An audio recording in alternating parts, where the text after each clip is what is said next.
Hello everyone, welcome back to channel, and today we'll be discussing how you can recover your data on your iPhone from your data recovery tool from Apple. What you need to do is just go on your browser. You can go to any browser and just go on iCloud.com.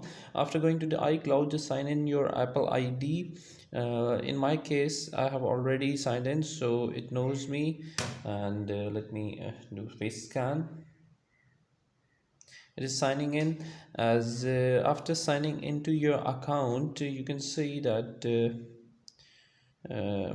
let it get loaded. After, you can see that there's an option here.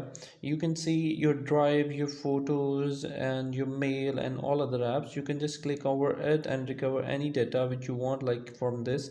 And it will open up all the photos which were stored into your iCloud account.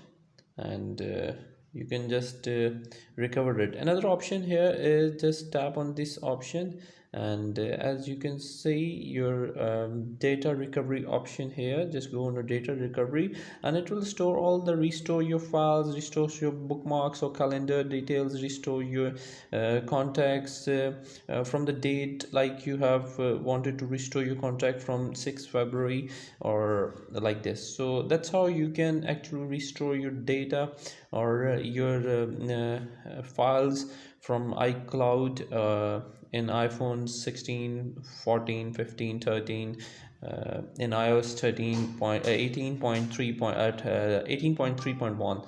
So it's a very easy way, so that's how you can do it. If you have still any other option, just let me know. I'll get back to you as soon as I can. Thank you very much.